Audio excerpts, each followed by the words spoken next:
Ratusan santri menjadi korban di balik bencana runtuhnya Pondok Pesantren Al-Qazini di Buduran, Kabupaten Sidoarjo, Jawa Timur. Dari total 171 korban santri yang sedang sholat asar berjamaah pada saat itu, pemirsa, 104 diantaranya ini berhasil diselamatkan. Akan tetapi pihak tim rescue berhasil mengumpulkan 67 kantong jenazah pada hari ini, di mana 67 korban tersebut, pemirsa, dievakuasi menuju ke Rumah Sakit Bayangkara, Surabaya. Dan beberapa di antaranya juga ada yang dievakuasi ke rumah sakit di Sidoarjo. Peristiwa ini sangat miris, pemirsa, karena menjadi bencana non-alam dengan jumlah korban terbanyak yang terjadi di sepanjang tahun 2025 ini. Apakah benar ada kelalaian dalam pembangunan konstruksi? Saya Krisanti Yosefa, Anda menyaksikan fakta.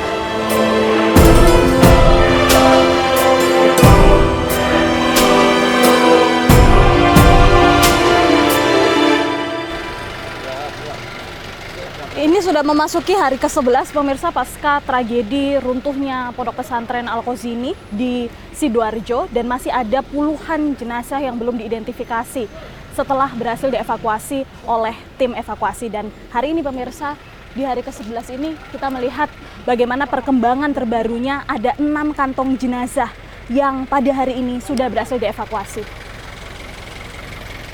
Kita bisa lihat ya, pemirsa, tim dari RS Bayangkara Polda Jatim ini membawa mobil yang berisi kantong jenazah, dibawa tadi dari sana masuk untuk dimandikan dan nantinya akan diidentifikasi ya. Kita masih bisa melihat ya kondisi dari kantong jenazah tersebut. Ini memang tampaknya sudah tidak utuh begitu, kita bisa bilang. Kita juga bisa lihat, pemirsa, peti, ada sejumlah peti yang sudah dikumpulkan juga, dipersiapkan untuk kemudian menjadi tempat persemayaman terakhir bagi para korban.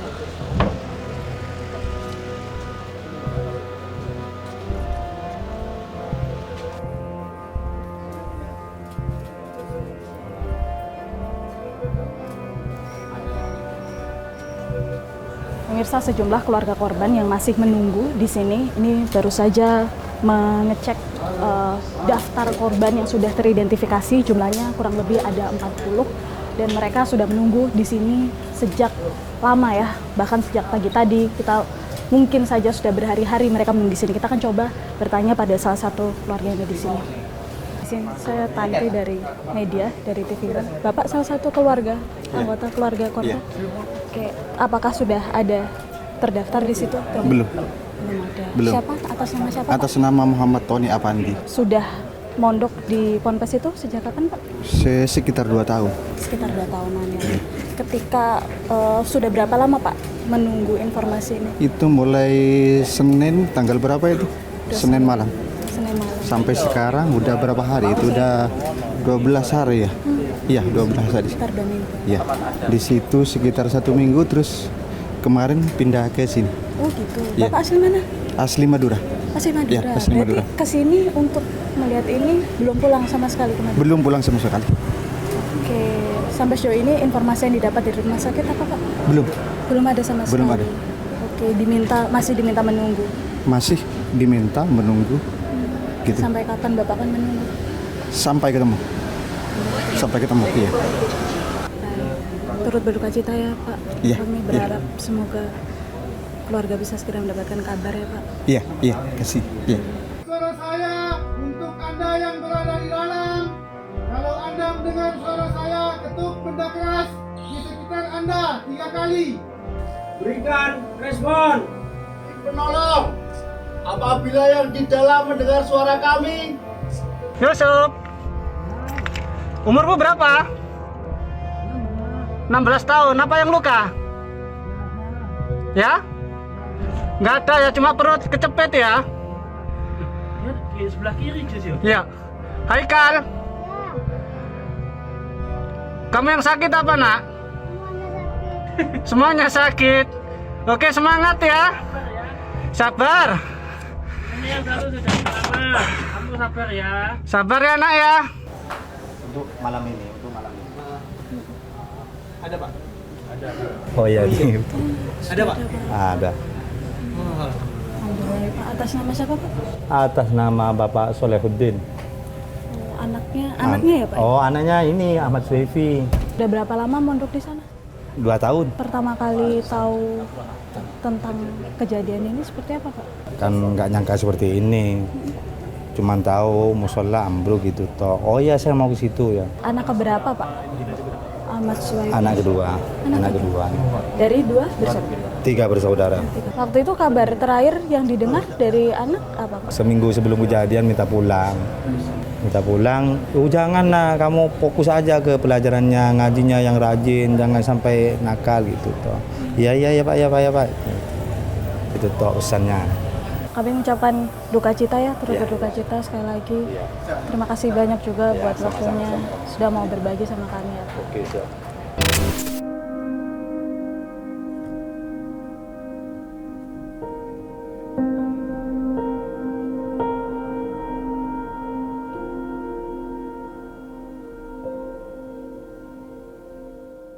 Pemirsa, kami sudah berada di Pondok Pesantren Al-Qazini di Buduran, Sidoarjo, di mana ini merupakan bangunannya ya.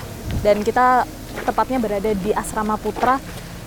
Saat ini kalau kita lihat sedang berlangsung olah TKP yang dilakukan oleh Inavis. Kita akan coba lihat ke dalam.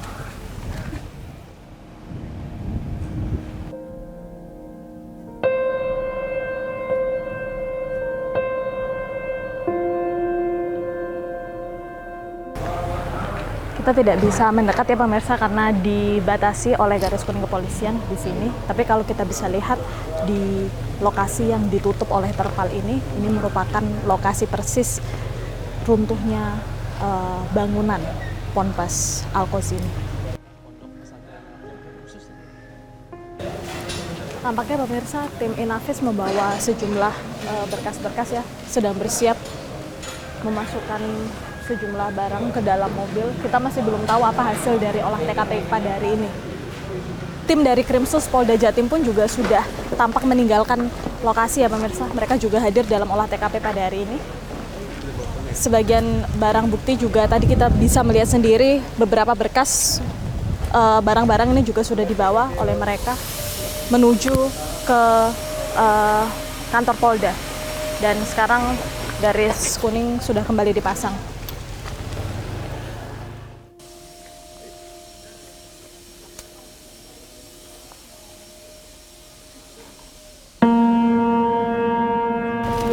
Coba mencari keterangan ya pemirsa dari pimpinan Ponpes terkait dengan hasil olah TKP hari ini. Pak Yai, yang pertama terkait dengan pondok pesantren setelah ditutup kemarin hingga hari ini bagaimana kegiatannya?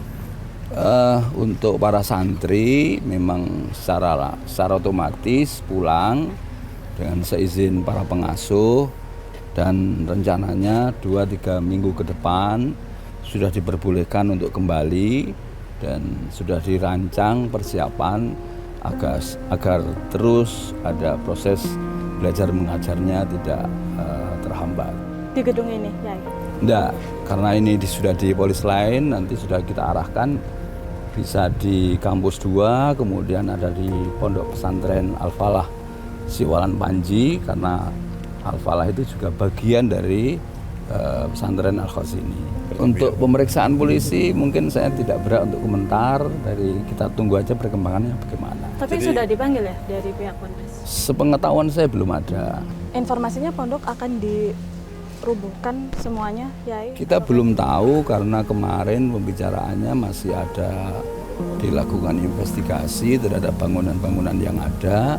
Kalau memang menurut penelitian para ahli itu tidak layak untuk kemudian ditempati untuk belajar mengajar, untuk menginap, makanya sudah kita siapkan lokasi untuk para santri di tempat lain. Apakah Ponpes siap jika nantinya ada konsekuensi hukum dari proses penyelidikan semuanya yang telah berlangsung saat ini?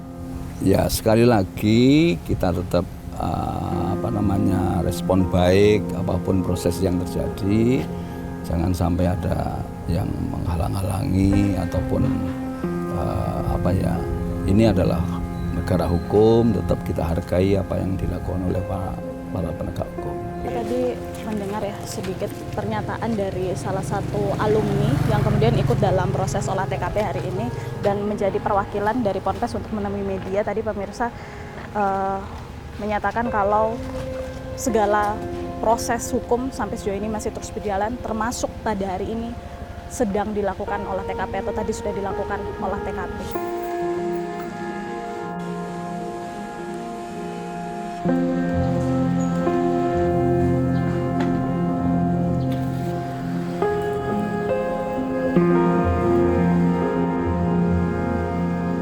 Di belakang saya ini pemirsa adalah bangunan Pondok Pesantren Al-Qazini yang mana kalau kita lihat situasi terkini saat ini setelah kurang lebih 11 hari pasca kejadian memang sudah tidak ada aktivitas apapun, tidak ada aktivitas belajar mengajar maupun aktivitas yang dilakukan oleh para santri yang sebelumnya berada mondok di pesantren ini. Bangunan Pondok Pesantren ini memang terdiri dari beberapa komplek bangunan ya.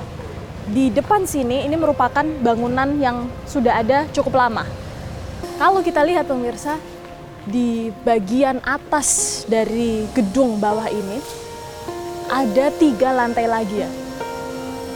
Lantai 2, 3, dan 4. Dan menurut keterangan dari saksi ini juga merupakan bangunan baru. Kita tidak tahu memang, kita tidak bisa menilai terkait aspek keamanan dari bangunan ini. Tapi pemirsa, kalau berdasarkan pengamatan mata saja, pengamatan pandangan mata saja, kita bisa melihat ada beberapa titik-titik yang cukup janggal begitu ya. Kita bisa lihat tiang yang ada di bagian pojok ini pemirsa yang menyangga lantai 2 ke lantai 3. Ini kita bisa melihat tidak tegak lurus ya, tampak sedikit atau tampak ada kemiringan di situ.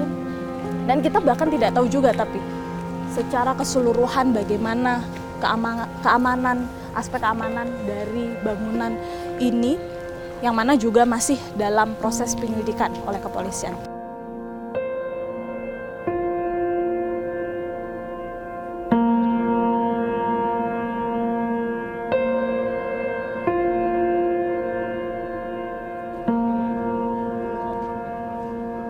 Ya pemirsa, hari ini Kapolda Jawa Timur Irjen Pol Nanang Afianto akan memberikan pernyataan pers langsung kepada awak media di RS Bayangkara, Surabaya. Kita tentu menunggu apa saja update informasi terkait dengan evakuasi pun terkait dengan penyelidikan. Kita temukan faktanya. Ya, Pak. Baik, malam ini saya akan merilis mengenai kegiatan-kegiatan di dalam kita menangani kasus runtuhnya Ponpes Al-Qazini Sidoarjo. Pada kesempatan ini saya sampaikan bahwa pada tanggal tersebut setelah kejadian kita pun sebenarnya sudah melakukan langkah-langkah. Namun melihat situasional pada saat itu juga saya sampaikan bahwa kita kedepankan adalah masalah kemanusiaan dulu, sehingga kita melakukan kegiatan-kegiatan pertolongan. Tindak lanjut sampai sekarang ini anggota sudah kami bentuk tim untuk melakukan proses penyelidikan.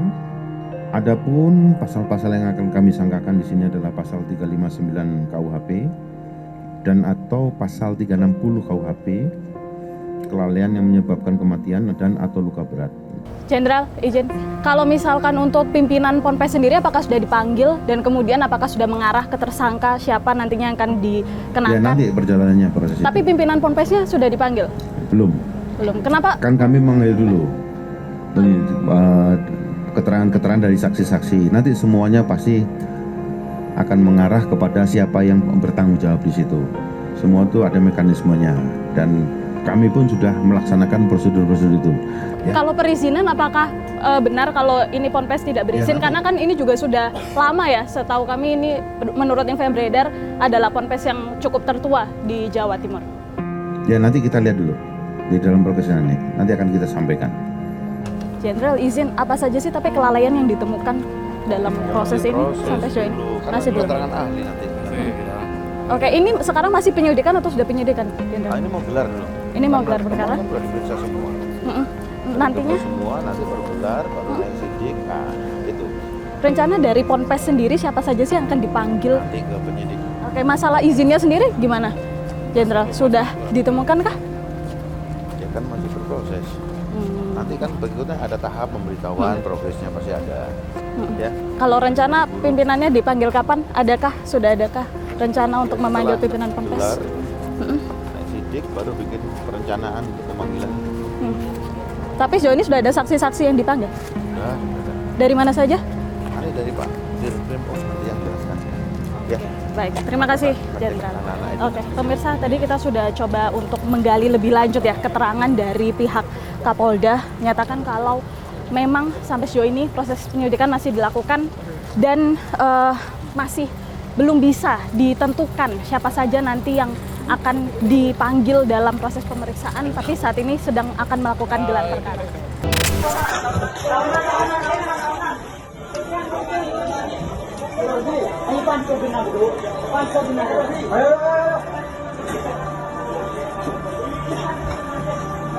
Billahi.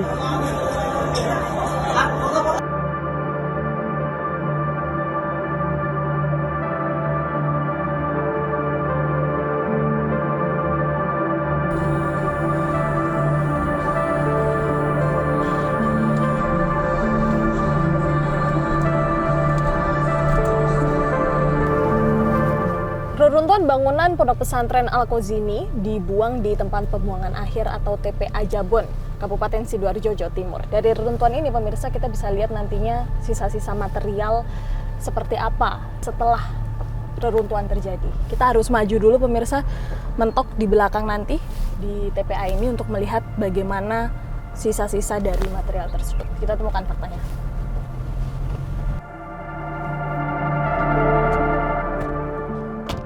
Kita sudah sampai pemirsa di lokasi pembuangan reruntuhan bangunan Pondok Pesantren Al-Qazini yang sudah dibersihkan ya dari lokasi kejadian dan sisa-sisa material tersebut dibuang di TPA Jabon. Kita bisa lihat sepanjang batas ini pemirsa, terus sampai ke sana, ini merupakan sisa-sisa material yang sudah dikumpulkan.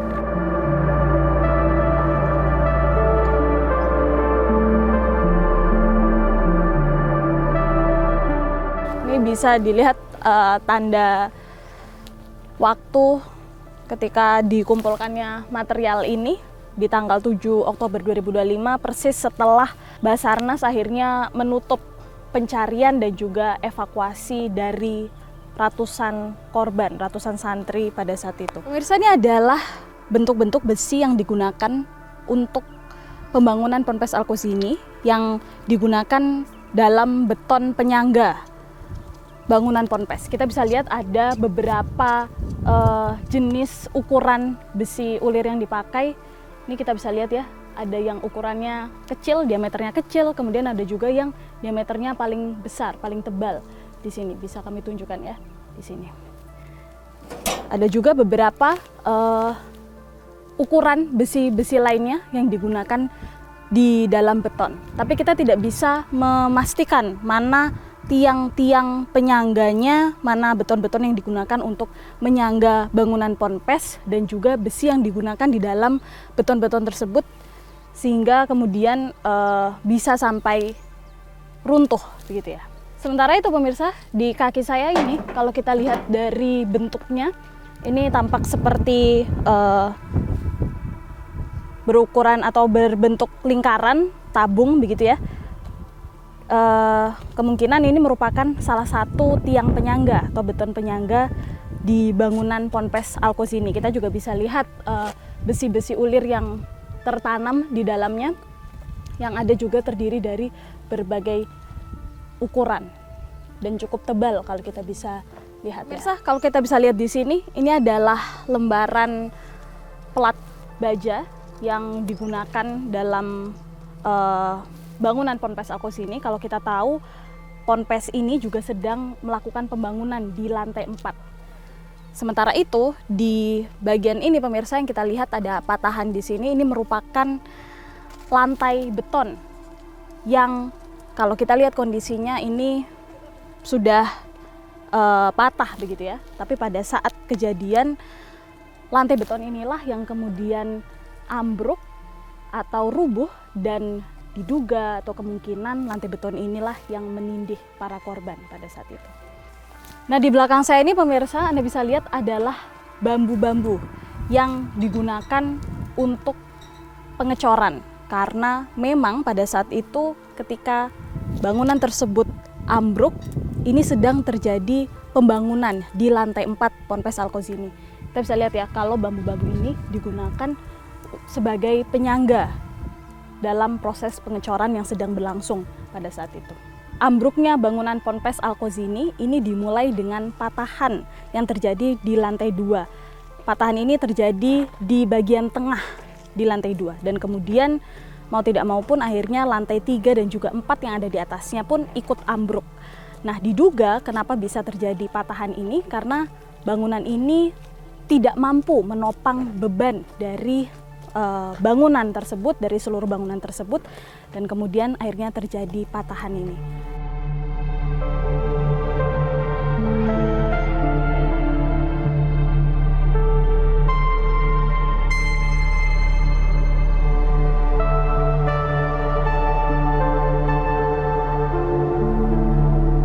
Pemirsa, kami sudah bersama dengan Pak Muji Irmawan. Beliau ini merupakan pakar struktur bangunan dan forensik engineering dari Departemen Teknik Sipil Institut Teknologi 10 November.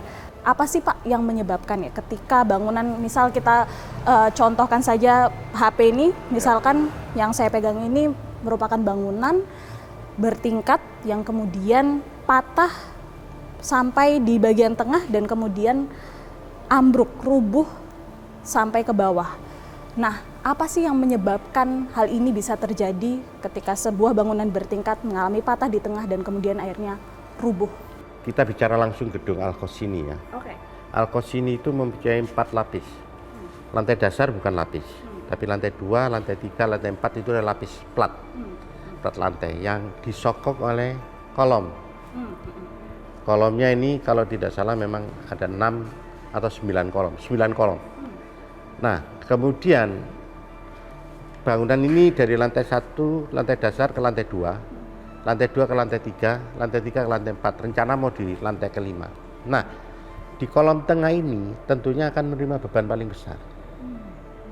Ya. Tengah ini ya, kan ini bangunan, pinggir, ya. Tengah, pinggir lagi. Jumlahnya 9, 1, 2, 3, 4, 5, 6, 7, 8, 9. Nah, begitu dia tidak mampu menerima beban yang bekerja, dia kolaps yang paling bawah, karena paling bawah menerima beban paling besar. Nah, begitu dia satu kolom dia tidak cukup mampu menerima beban, begitu dia jatuh atau dia roboh, maka akan bergeser ke yang lainnya dan ikut roboh. Dan dia yang paling parah adalah langsung patah gini. Jadi bangunannya miring gini, yang satu miring sini dan agak geser ke sini, ke sisi selatan, kena bangunan existing yang ada, menyangkut pada bangunan existing yang ada. Dari kondisi kolaps tersebut kita sebut sebagai mekanisme kolaps pancake. Jadi plek bertumpuk. Kondisi inilah yang menyulitkan evakuasi korban yang ada di lantai dasar. Kenapa kok enggak cepat-cepat dibongkar? Kenapa? Karena di bawah masih ada korban. Dan waktu 3 hari masih ada korban yang hidup. Dan itu kita evakuasi. Ada 3 yang hidup, kita bisa evakuasi dalam kondisi hidup. Tadi kan dibilang kolom-kolomnya ini tidak mampu menopang beban. Apa yang menyebabkan kolom-kolom ini nggak kuat menopang beban itu? Kami melakukan riset atau evaluasi terhadap kondisi di lapangan. Memang awalnya adalah tidak tersambungnya dengan baik balok kolom, beam kolom join istilahnya. Begitu dia lepas, maka kolom ini berdiri sendiri, langsung patahin. Lantai 2, lantai 3, lantai 4. Dan yang paling berat ini lantai dasar, lantai 1. Kenapa ini terjadi? Karena proses pembangunannya bertahap. Asumsi awalnya mungkin perencanaannya atau siapapun yang bekerja dalam hal ini, kolomnya kira-kira untuk 2 lantai lah. Tapi kan terus tumbuh. Nah, tumbuh menjadi 5 lantai. Tentunya lantai 2, kolom yang 2 lantai menjadi 5 lantai kan bebannya hampir 2 kali lipat tambah. Hubungan balok kolomnya tidak stabil, tidak sempurna. Sehingga mudah lepas, dan itu foto-fotonya ada. Ini lepas dulu, sehingga kolomnya langsung menerima beban sendirian, langsung ketekuk, patah. Jadi itu yang menyebabkan bangunan ini kolaps. Dengan mekanisme kolapsnya adalah pancake mechanism, bertumpuk-tumpuk, berlapis-lapis. prosesnya itu seperti apa sih Pak sebelum akhirnya bangunan itu ambruk ya? Apakah dimulai dulu dengan goyangan, kah getaran, atau seperti apa sebelum detik-detiknya ya, sebelum akhirnya sampai ambruk, bisa ambruk seperti itu? Ya, bisa jadi ya, karena tidak ada apa-apa ya, karena bebannya bertambah. Apalagi saat itu akan melakukan pengecoran lantai 5. 2 lantai menjadi 4 lantai, bebannya tambah 2 kali. Ditambah lagi sedang bekerja. Dikatakan itu ada getaran, ya getaran, tapi masih normal getaran. Tapi penambahan beban ini menjadi hal yang penting. Yang tidak kuat, dia mendistribusikan gayanya, diperparah lagi hubungan balok kolom ini tidak sempurna. Sehingga tidak ada karena gempa atau apa, tidak ada, hanya berat sendiri saja. Gravitasi berat sendiri. Kalau kita bicara Al-Ghazini yang sekarang ini, dimensi kolom lantai 1, lantai 2, lantai 3, lantai 4 itu sama. Itu terlihat dari backcastingnya. Backcasting itu adalah cetakan yang untuk mencetak kolom-kolom yang ada itu menggunakan drum.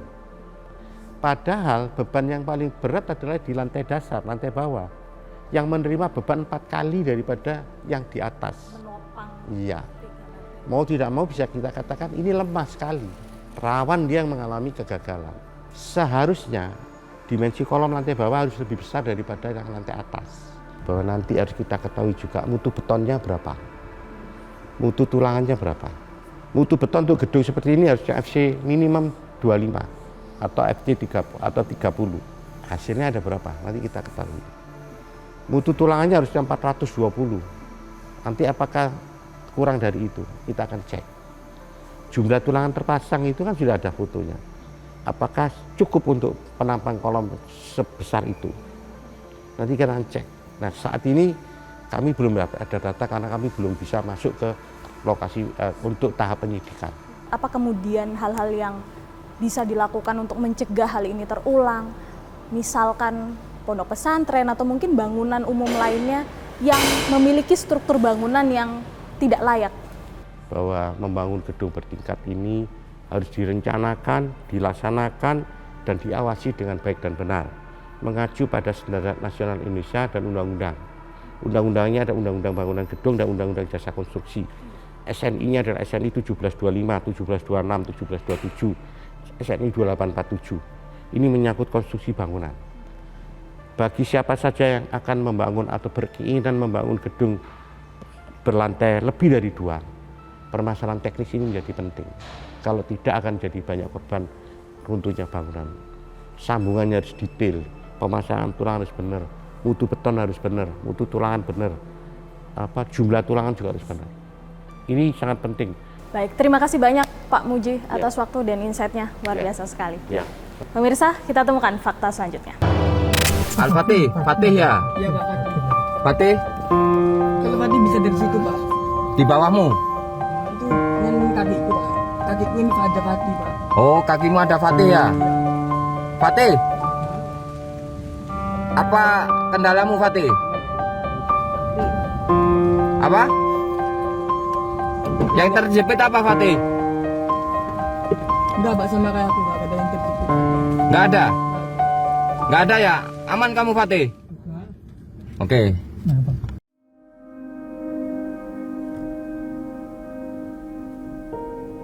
Pemirsa, kami akan menemui keluarga salah satu korban selamat dari robohnya Ponpes Al-Ghazini, yakni Fatih, yang terletak di Bangkalan, Madura. Nah, Fatih ini merupakan salah satu korban yang sempat terjebak di reruntuhan selama beberapa hari sampai akhirnya diselamatkan oleh tim rescue. Kami akan menemui orang tuanya saat ini dan bagaimanakah ceritanya nanti, kita temukan faktanya.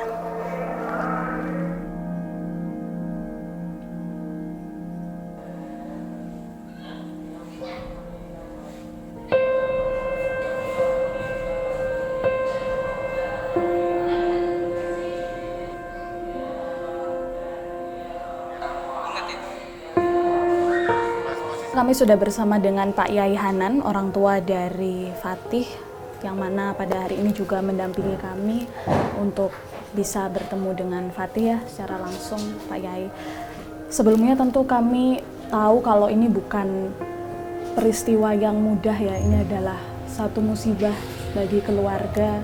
Fatih, Bisakah diceritakan pada saat itu ketika kejadian kayak gimana sih kejadiannya? Itu sholat. Fatih lagi di mana? Di tidur di tengah. Di musola. Iya. Terus apa yang terjadi?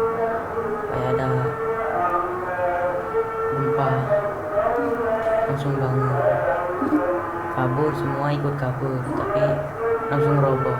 Gitu. Oh jadi sempat ada goyangan gitu sebelum roboh. Berapa lama itu kira-kira goyangannya? Dan berapa detik? Waktu itu rame di musola. Rame banget. Orang-orang pada lari-larian gitu kah? Ya lari-lari. Terus Fatih lari kemana? Belakang. Di situ nggak sampai keluar musola sudah. Nggak sampai keluar. Nah setelah itu apa yang Fatih ingat setelah rubuh itu? Udah gelap banget. Al-Fatih, Fatih ya? Iya Pak Fatih. Fatih? Kalau Fatih bisa dari situ Pak. Di bawahmu? Itu dengan kakiku Pak. Kakiku ini ada Fatih Pak. Oh, kakimu ada Fatih ya? Iya. Fatih? Apa kendalamu Fatih? Apa? Yang terjepit apa Fatih? Enggak Pak, sama kayak aku Pak, ada yang terjepit Fatih. Fatih bisa diceritain nggak waktu akhirnya ya setelah 3 hari nungguin, terus waktu diselamatin, waktu ada orang yang datang gimana ceritanya? Dia sadar kemudian karena ada tim SAR itu yang buat lubang itu dia mulai sadar sudah. Tiba-tiba ada lubang gitu ya. Bilang apa? Keluar. Suruh keluar. Terus Fatihnya gimana? Keluar. Susah nggak waktu itu keluar dari lubang itu? Ngesot gitu Pak, ngesot jalannya. Ya. Ngesot. Nah, selama di terkurung itu di bawah reruntuhan sempat dapat bantuan nggak? Iya, bantuan air. Oh, bantuan air. Dari siapa? Tim SAR. Dari tim SAR. Gimana ngasihnya? Ya lewat selang-selang itu. Teman-temannya Fatih pada saat itu gimana waktu Fatih diselamatkan? Itu aku nggak sadar, jadi nggak tahu. Oh, nggak sadar. Dia sadarnya ketika sudah nyampe ke dia buat lubang baru sadar. Gitu. Setelah berhasil dikeluarin, dibawa kemana Fatih? Rumah sakit. Di rumah sakit. Masukin ambulan. Kalau misalkan nanti pesantrennya udah mulai buka lagi, Fatih mau balik? Kenapa mau? Senang di sana Fatih. Kalau sudah kumpul sama temennya kan bagi saya dia anaknya Buduran, sudah lahir di Buduran, hidup lagi di Buduran. Ada nggak tapi harapan dari orang tua sendiri buat pondok setelah adanya kejadian ini? Ya, saya berharap kemarin dari awal bahwa selama ini pondok pesantren ini adalah lembaga yang mandiri. Apalagi Buduran ini seperti ya tidak menerima bantuan dari pemerintah gitu. Jadi semuanya itu ya dari alumni, dari jariah misalkan, atau bahkan dari kantong kiainya. Dan kita harap bahwa pemerintah segera ini memperhatikan pondok pesantren. Terima kasih banyak Pak Yai. Siap, sama-sama, sudah berbagi cerita sama kami. Terima kasih ya Fatih ya sudah mau ikut di sini. Semoga cepat pulih ya, cepat bisa main dan bisa belajar lagi sama teman. Pemirsa, kita temukan fakta selanjutnya. Adik, masih sadar ya? Masih sadar ya? Iya. Sabar. Saya akan masukkan obat. Sedikit sakit ya? Sakit? Iya. Terasa? Maaf ya. 2, 3, 4 mili ketamin masuk. Kalau nanti kamu ngantuk, gak apa-apa, istirahat dulu ya. Saya akan benarkan posisi tourniquetnya dulu ya, Dek ya.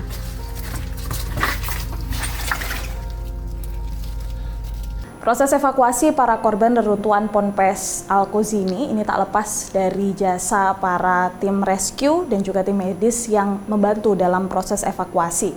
Salah satunya pemirsa, hari ini kami sudah bertemu dengan Dr. Larona Hidravianto, yakni dokter spesialis ortopedi dan traumatologi RSUD Sidoarjo yang pada saat itu bahkan sampai melakukan tindakan medis darurat ya, Dok? Iya, kita bersama-sama waktu itu. Bagaimana sih ceritanya? Awalnya tahu di situ ada korban, membutuhkan pertolongan dan akhirnya memutuskan untuk melakukan proses tindakan itu pada saat itu. Itu saya ditelepon oleh Dr. Ato Irawan. Dr. Ato bilang waktu itu, Dr. Larona, ini saya berada di lokasi di pondok. Nah, ini ada info kalau ada korban yang tertimpa runtuhan, posisi ada di bawah, posisi hidup, tapi tidak bisa dievakuasi atau ditarik keluar karena lengannya itu terhimpit oleh beton, sehingga kemungkinan memerlukan tindakan operasi di tempat. Kalau posisinya sendiri di tengah-tengah reruntuhan kah? Jadi memang agak ke tengah ya. Kalau yang dalam sekali sih enggak, tapi cukup di tengah. Sehingga dari titik yang aman atau dari luar itu masuk itu kurang lebih sekitar 10-11 lah ya. Pasien ini posisinya memang kondisinya shock ya. Sadar, cuman memang suaranya nggak terlalu, hanya lirih, hanya bisa kalau ditanya ya iya, aduh, dikit-dikit. Jadi bicara nggak banyak, kaki masih bergerak, posisi telungkup, terus kemudian lengan kiri memang tertimpa beton. Saya bisa ambil kesimpulan dari pemeriksaan itu bahwa dia terhimpit sampai di siku. Sampai berapa lama sih dok proses tindakan amputasinya dan kemudian apa kesulitannya melakukan tindakan medis di kondisi yang serba terbatas? Sekitar 15 menitan lah ya. Terus kalau pasien itu sampai betul-betul kita tarik di luar itu sekitar 20 menit kurang lebih. Kalau kesulitannya pastinya memang karena tempatnya sempit, ya sempit sekali aksesnya, sehingga oleh karena itu makanya yang bisa paling dekat dengan lengan korban ini hanya satu orang. Kemudian dari sisi sebelahnya itu kita butuh lampu juga kan. Jadi kesulitannya memang tempatnya sempit sehingga kita tidak bisa bermanuver secara yang proper begitu ya. Kita tidak bisa pakai alat-alat yang memang yang semestinya. Terima kasih banyak sekali lagi Dr. Larona atas waktu dan ceritanya.